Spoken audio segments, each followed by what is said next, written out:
कुठं पाठवतात इथून आंबे तुम्ही उतरलेले? पुण्याला. पुण्याला पाठवतात. तिथं म्हणजे मोठे व्यापारी घेत असतील तुमच्याकडून? आपण सेल करतो. जागेवर बसून विकताय का? अरे बापरे. मार्केटला सेल आपलाच असतो. हां, म्हणजे तिथं कसं वाहनाने विकतात का असं? मार्केटला अच्छा, दुकान घेतलेलं असते का? गाळा असतो तिथं. मग तुम्ही उभा राहून विकता का तिथं दुसरे माणसं लावलेत विकण्यासाठी? राहून विकतो, बसून विकतो, काही पाय गळून गेले की बसून विकतो. तसं नाही, म्हणजे तुम्ही वैयक्तिक विकता का दुसऱ्याला देता? दुसऱ्याला नाही देत कुणाला. रोजान लावून नाही, असं डायरेक्ट वैयक्तिक विकता? आपण स्वतः. मग इकडलं मॅनेजमेंट कसं होतं तिथं काय गेल्यावर? आता दररोज आंबे उतरत असतात ना तुम्ही? हा, रोज आता मी आजच आलो इकडे.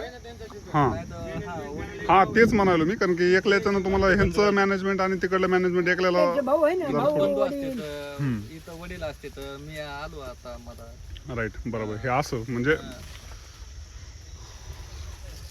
तिथं राहण्या पिण्याचं काय त्यांची सुविधा कुठं?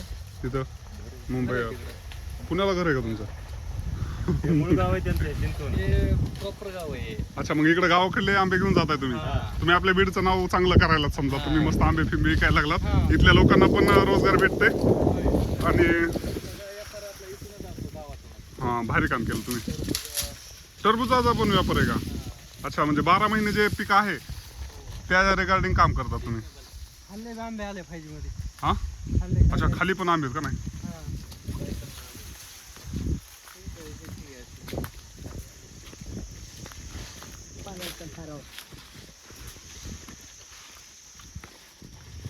आता ह्या आंब्यावर उतरणारा असतंय का ह्याच्यावर असतंय, म्हणजे फाडीवर? रोजावर नाही. आणि जे केसर वगैरे आंबे असतात छोटे, त्या आंब्याचं कसं करणार? म्हणजे ते रोजावर.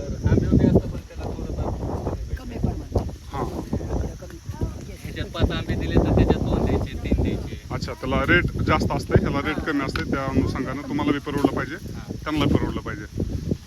सही बात.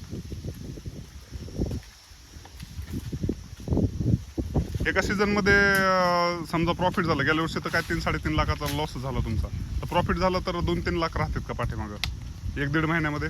म्हणजे ह्यांचं मॅनेजमेंट करून जर पावसानं साथ दिली तर राहू शकते. आता ते पलीकडला आंबा पण तुम्हीच घेतलाय का? ते तर पार गोटे आंबा आहे, त्याला भाव भेटत नसेल जास्त. त्याला नाही बाबा. घरासाठी वापरलं जातं. एवढी काय करायला वाग्या? विकायचा. हां, हे पिकून विकायचा. अच्छा, ते कच्चा विकताय का? घरासाठी